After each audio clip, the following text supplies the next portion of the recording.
কি অবস্থা সবার? ফিজিক্সের ক্র্যাশ কোর্সে তোমাদের স্বাগতম। আজকে আমরা ভেক্টরের লেকচার 1-এ পড়ালেখা শুরু করব ভেক্টর নিয়ে। আচ্ছা, আমরা ভেক্টর নিয়ে যখন পড়তে যাই আমরা একটু স্বাভাবিক অ্যানালজি দিয়ে শুরু করি জিনিসগুলো। সাপোজ তোমাকে কেউ জিজ্ঞেস করলো যে তোমার ভর কত, তুমি বলবা ভাইয়া আমার ভর হচ্ছে, বলবা তুমি হচ্ছে 5 কেজি। অথবা তোমাকে যদি জিজ্ঞেস করা হয় যে তোমার শরীরে জ্বর কত আসছে বা তোমার শরীরের টেম্পারেচার কত, তুমি বলবো ভাইয়া 101 ডিগ্রি ফারেনহাইট, তোমার হয়তো জ্বর আসছিল ওই দিন। তাহলে এখানে একটা সিমিলারিটিস আছে, সিমিলারিটিসটা একটু দেখি আমরা। এখানে আছে 5, এখানে আছে 101, এগুলো হচ্ছে কিছু নিউমেরিক্যাল ভ্যালু বা কিছু নাম্বার। আর এখানে হচ্ছে কেজি আছে, এখানে ফারেনহাইট আছে, এগুলো হচ্ছে কিছু ইউনিট। তার মানে হচ্ছে বাস্তব জীবনে যতগুলো কোয়ান্টিটিস আছে, যতগুলো ফিজিক্যাল কোয়ান্টিটিস আছে, সব কিছু প্রকাশ করার জন্য দুইটা জিনিসের প্রয়োজন হয়। ফিজিক্যাল কোয়ান্টিটিস এগুলো তৈরি করার জন্য কয়টা জিনিস প্রয়োজন হয়? দুইটা জিনিস প্রয়োজন। একটা হচ্ছে তাদের নিউমেরিক্যাল ভ্যালু আর তাদের ইউনিট। ওই 5 কেজি, তাহলে 5 হচ্ছে নিউমেরিক্যাল ভ্যালু, ইউনিট হচ্ছে কেজি। বাট কিছু জিনিস প্রকাশের জন্য আরও এক্সট্রা কিছু জিনিসের দরকার পড়ে। যেমন হচ্ছে তোমাকে যদি বলা হয় তোমার মনে করো তোমাকে বলা হলো যে তোমার বন্ধু তোমাকে 4 রাস্তার মোড়ে তুমি দাঁড়ায় আছো, এই 4 রাস্তার মোড় থেকে তোমাকে তোমার বন্ধু বললো 10 মিটার 10 মিটার আয়, এভাবে বললো। এখন 10 মিটার তুমি এদিকে যেতে পারো, এদিকে যেতে পারো, এদিকেও যেতে পারো, এদিকে যেতে পারো।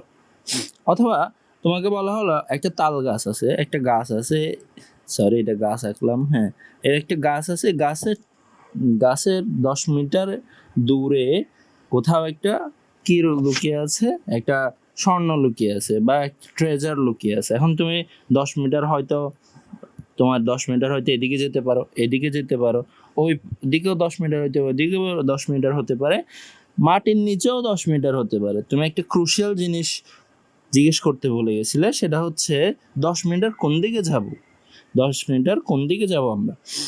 তার মানে কিছু জিনিস, এই জিনিসটাকে বলা হচ্ছে ডিসপ্লেসমেন্ট। এই টাইপের জিনিসগুলা তোমার প্রকাশের জন্য এক্সট্রা আরেকটা জিনিসের প্রয়োজন হচ্ছে। এই 10 মিটার এদিকে আসো বা 10 মিটার এদিকে আসো বা 10 মিটার এদিকে, এখানে প্রকাশের জন্য কি কি দরকার হচ্ছে? 10 মিটার, এই 10 নিউমেরিক্যাল ভ্যালু আমাদের, মিটার ইউনিট।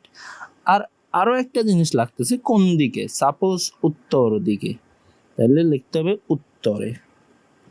তাহলে আমরা বুঝবো যে 10 মিটার উত্তরে যেতে বললো আমাদের। এই যে এক্সট্রা যে জিনিসটা, এক্সট্রা যে প্যারামিটারটা যেসব জিনিসে কাজে লাগে, যেসব কোয়ান্টিটিসে কাজে লাগে, তাদেরকে আমরা বলি ভেক্টর রাশি বলি। তাহলে আমরা এগুলোকে যদি ভেক্টর রাশি বলি, তাহলে আগের যে 10 কেজি 101 ডিগ্রি ফারেনহাইট, এগুলোতে তো এক্সট্রা প্যারামিটারটা লাগতেছিল না, যেমনটা এটাতে লাগতেছে উত্তরে, এটাতে যেমন এক্সট্রা প্যারামিটারটা লাগতেছে।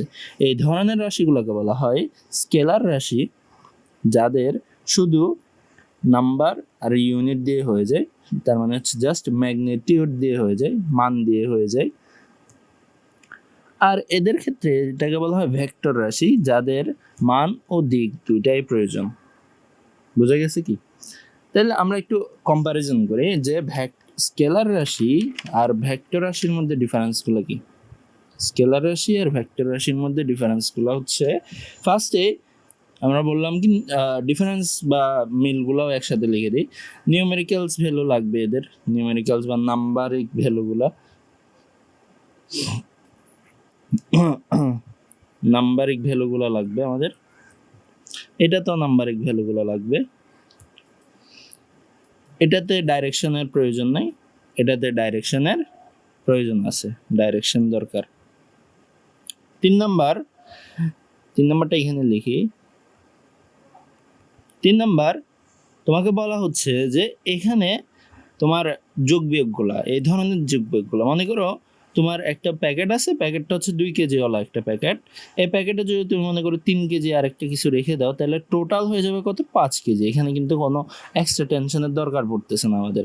তার মানে হচ্ছে এই ধরনের কেসে আমাদের কি দরকার নেই, জাস্ট জেনারেল অ্যালজেব্রা দিয়ে করে ফেলতে পারবো আমরা, জেনারেল যোগ বিয়োগের নিয়ম, যোগ বিয়োগ। বাট ভেক্টরের ক্ষেত্রে আসলে এটা হয়ে যাবে ভেক্টরের ক্ষেত্রে ভেক্টর রুলস অফ এডিশন বা ভেক্টর ল অফ এডিশনও বলা হয়ে থাকে। তাহলে ভেক্টর রুলস অফ এডিশন মানতে হবে, এটা মানা বাধ্য। যেমন আমি একটা উদাহরণ দিই, তাহলে বুঝতে পারবো সব কিছুর যে ডাইরেকশন আছে, ডাইরেকশন থাকলে যে ভেক্টর হয়ে যায় না, এটার একটা জিনিস বুঝাই তোমাকে। সাপোজ মনে করো কারেন্ট তো আমরা চিনি, তারের মধ্যে দিয়ে যেটা যায়, এটার দিক আছে, অবশ্যই কারেন্টের একটা দিক থাকে। এই দিকের উপর নির্ভর করে আমরা ভবিষ্যতে অনেক কিছু বের করতে পারবো। এটা কোন দিকে অপোজিটে ফ্লো করলে একরকম আচার আচরণ করবে, এদিকে ফ্লো করলে একরকম আচার আচরণ করবে। বাট দিক থাকা সত্ত্বেও এখানে যদি আমি একটু হিসাব করি, একটা কারেন্ট এখান থেকে ভাঙলো, একটা কারেন্ট আই এখান থেকে ভেঙে দুই টুকরো হলো I1 I2, তারপরে এখানে এসে আবার জোড়া লেগে আই হয়ে গেল। আমরা এখান থেকে সিম্পলভাবে বলে ফেলতে পারি I সমান I1 প্লাস I2, জেনারেল যোগ বিয়োগের নিয়মে হয়ে যায়। এখানে কোনো প্রকার ভেক্টর ল অফ এডিশন টাইপের কোনো কিছু লাগতেছে না। এখন ভেক্টর ল অফ এডিশন বা ভেক্টর ল অফ যোগ বিয়োগের নিয়মগুলো কি একটু পরে বলতেছি আমরা। এটা এখানে জেনারেল নিয়মে যোগ বিয়োগ হয়ে যায়। ভেক্টরের যোগ বিয়োগের নিয়মে অ্যাঙ্গেলের খুব একটা বিশাল প্রভাব দেখা যায়। এখানে অ্যাঙ্গেলের কোনো প্রভাব নেই, তুমি সেটা যেভাবে দাও না কেন, সেটা আই যদি এদিক থেকে আসে, এদিক থেকেও আসে, এদিক থেকেও আসে, সেম প্রসেস সবগুলোর জন্য। I2 এদিকে, I3 এদিকে ঢুকতেছে, তাইলে ওই যে I1 plus I3 minus I সমান সমান 0, এই যে কিশোরস ফার্স্ট ল বা কিশোরস কারেন্ট ল, এটাই বলে ডাইরেক্ট নিউমেরিক্যাল যোগফল বা অ্যালজেব্রাইক যোগফলই হয়ে যাচ্ছে, এখানে অ্যাঙ্গেলের কোনো প্রভাব নাই। কিন্তু ভেক্টর ল অফ এডিশন আমাদের কি বলে? ভেক্টর ল অফ এডিশন, এটা নিয়ে আমরা বিস্তারিত আরও আলোচনা করবো, বাট আজকে একটু সিম্পলভাবে বোঝার চেষ্টা করি। সেটা হচ্ছে, মনে করো এদিকে একটা বস্তু যাচ্ছে, মনে করো 3 মিটার গেল এদিক দিয়ে, মনে করো এদিক দিয়ে যেটা গেছে, আচ্ছা 3 মিটার গেল, তারপর সোজা আবার 4 মিটার গেল কোনো একটা বস্তু। এটা হচ্ছে বস্তুটার ডিসপ্লেসমেন্ট বা সরণ। তাইলে তোমাকে যদি বলা হয় তাহলে বস্তুটার টোটাল কতটুকু গেল, এখন তুমি বলবা যে বস্তুটা 3 মিটার গেল, আবার 4 মিটারও গেল। এখন এদের দিকের উপর যেহেতু নির্ভর করে, আমরা একটু এখানে এক্সট্রা নাম না ধরে এখানে ভেক্টর সাইনটা দিয়ে দিই, এটা জাস্ট আমাদের ক্যালকুলেশনের জন্য। তাইলে এই দুইটার যোগফল হবে, 3 মিটার 4 মিটারের যোগফল কত হবে? এটার যোগফল হবে, দেখো সোজাসুজি কত গেল, তাইলে এদিকে 7 মিটার গেল টোটাল, তাইলে অ্যান্সার হবে 7 মিটার। কোন ডাইরেকশনে এটা উল্লেখ করতে হবে। বাট তোমাকে যদি বলা হয় 3 মিটার এদিকে, বাট বলা হলো 4 মিটার এদিকে, আবার ঠিক অপোজিটে 3 মিটার, এখন যে কিন্তু সেম প্রসেস। যদি তোমাকে বলা হয় ডাইরেকশন বা তোমার যদি বলা হয় ডিসপ্লেসমেন্ট কত, তুমি বলবা কি 3 মিটার প্লাস 4 মিটার, যেহেতু একটার অপোজিট অ্যাঙ্গেলের কারণে অপোজিটে আসতেছে বলে এটার অ্যান্সার হবে 1 মিটার। দেখছো, যোগ করা সত্ত্বেও এটার অ্যান্সার আসছে 1 মিটার, এটা যোগ করা সত্ত্বেও 7 মিটার আসছিল। কিন্তু আমরা যখন 5 কেজি আর 7 কেজির হিসাব করতেছিলাম, 5 কেজি প্লাস 2 কেজি অলওয়েজ এরকমই হয়ে যাচ্ছে জেনারেল নিয়মে। এটা তো জেনারেল নিয়ম মানতেছে না, আমরা বুঝতেছি। এখানে যে আমরা মাইনাস টাইনাস ধরা লাগবে ওগুলো পরে চিন্তা করবো, এখন না। জাস্ট এখানে আমরা ডিসপ্লেসমেন্ট টোটালটা বের করতে বলছি, আমরা টোটালটা বের করছি। তো এখানে এটা কেন হলো, এটা হয় অ্যাঙ্গেলের কারণে, এগুলো নিয়ে আমরা অনেক বেশি আলোচনা করবো সামনে। তাহলে বোঝা গেছে অবশ্যই। তারপর আমরা যে জিনিসটা দেখবো সেটা হচ্ছে ভেক্টরের রিপ্রেজেন্টেশন কিভাবে করে। ভেক্টরটা প্রকাশ করে কিভাবে। ভেক্টরটা আমরা জেনারেল যেসব ভেক্টর প্রেজেন্টেশন, আচ্ছা আমরা জেনারেল যে ভেক্টরগুলো পড়বো ওগুলোতে এটার মাথার উপর এভাবে তীর চিহ্ন দেওয়া হবে। আরও অনেক স্টাইলে লেখা যায়, এরকম বোল্ড করে দিয়েও লেখা যায়, এগুলো আমরা দেখব। আমরা যে জিনিসটা বলতেছি যে ভেক্টর রিপ্রেজেন্টেশনটা আমরা গ্রাফিক্যালি কীভাবে দেখতে পারি।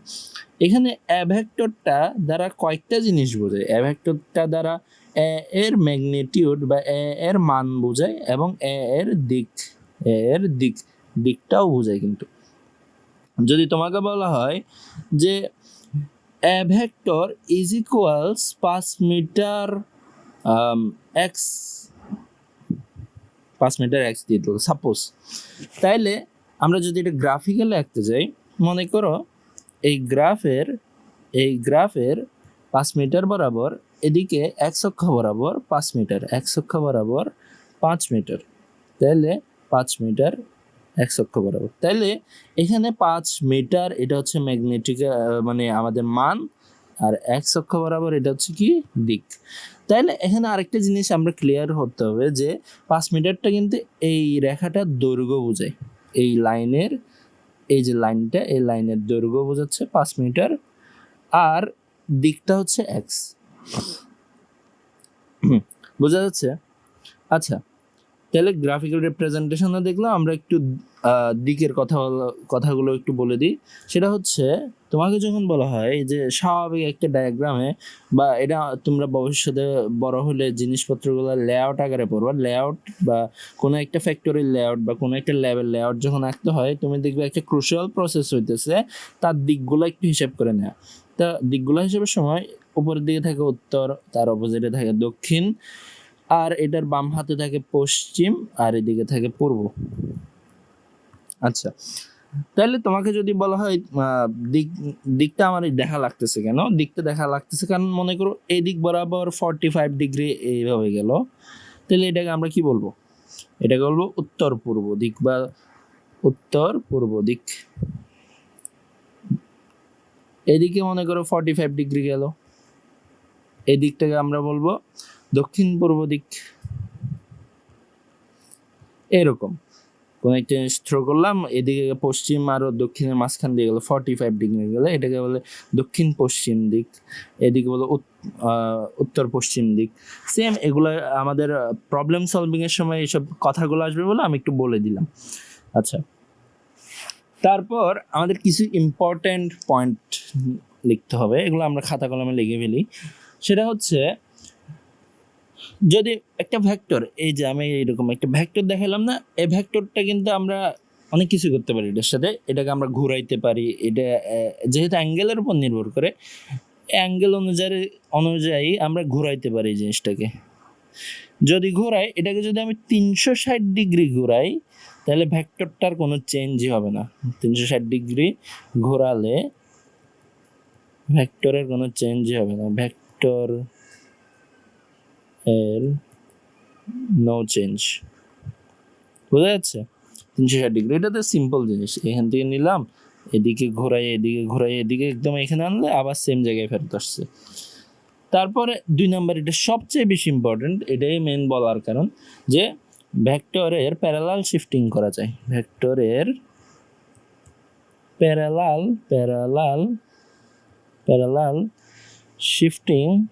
শিফটিং করা যায়।